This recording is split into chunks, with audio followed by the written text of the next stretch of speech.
I just had a pretty scary thought. And I know if you're over 50, you may have had this too. I realized just recently that I may never get hired again. I may never have a job. I may never be an employee ever again. Now, I'll make money, but I may never find work because of my age. I'm 58.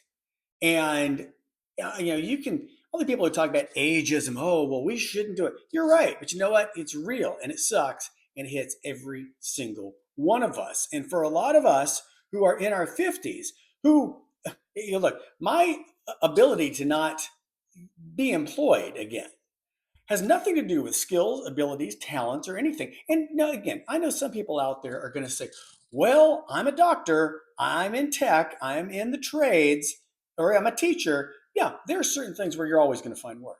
But there are millions of us out there who have had great careers and who just realize you're never going to get hired again. That's just that's facts and it sucks.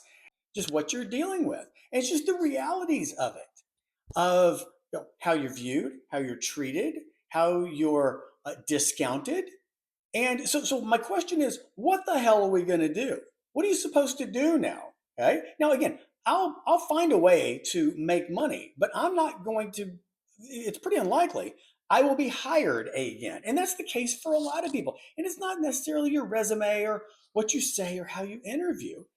It's just the nature of things now. I mean, recently, there were several articles that were studies done for HR people, recruiters, and hiring managers who said they found that, or they believed that, I believe it's 54 or 57 is too old to work again.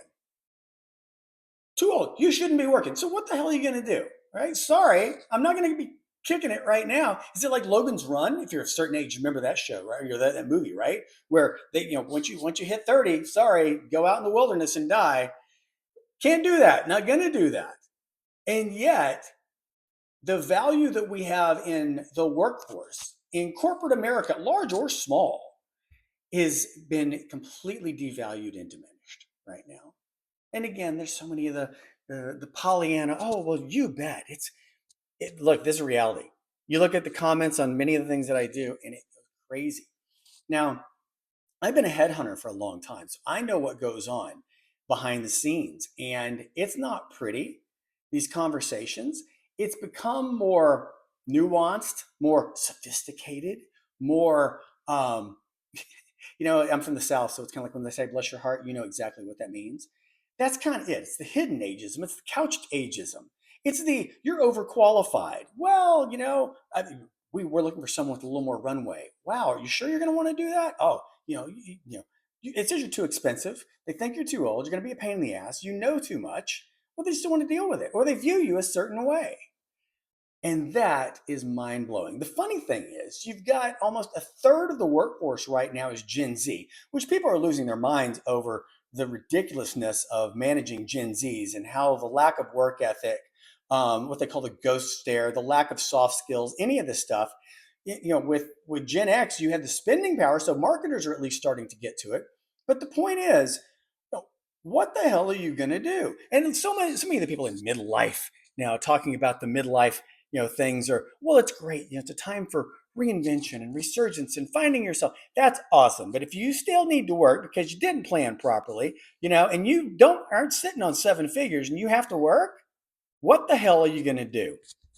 And when I knew this, but it just kind of hit me full force recently that if I it doesn't matter if you want to or not. The fact is, you may not be an employee ever again. So what's it leave you? It leaves us with, one, crying in a ditch, maybe, but moving to another country, seriously considered it. But I think it's going to mean you got to give up that idea of this is the way it used to be or this is the way it worked. And now what it's going to mean is I'm going to have to hustle. I'm going to have to be an entrepreneur. I'm going to have my own company, my own business. That can be yes, I recommend that. It's also scary as shit. Okay, if you enjoy Six Flags and the roller coasters, you're going to love having your own business. Those are facts. And I think that's the hard part is you're going to have to realize that your income is not going to look like this again. That makes me crazy. Okay. And it's going to be freelance gigs, selling, getting deals. I just lost 2 deals today. Okay. 2 deals. Yeah. Panic time comes in then. And so, again, do I have an answer? No. But I think the thing is, and why I'm saying this is, look, I know what I'm doing and I still freak out with it. And to you, you're not alone. Right? You're not alone in this. That's really it. That I think that's the hard part is, yeah. And again, I always get a comment of someone's like, well, I'm 70 and I found a job. Good, awesome. Broken clock is right twice a day. It's good. I'm happy for you, genuinely. But for a lot of people, it's going to require a complete reset of how you look at work, income, your life, and realizing that ship may have sailed. And that sucks. That really sucks, especially when you have so much to give and people just, for one reason or another, are overlooking that.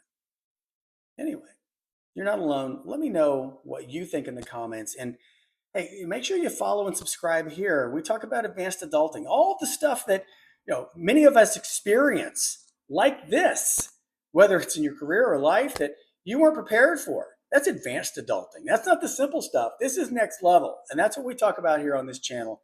And I invite you to join me along for the ride. Leave a comment, share this with somebody else.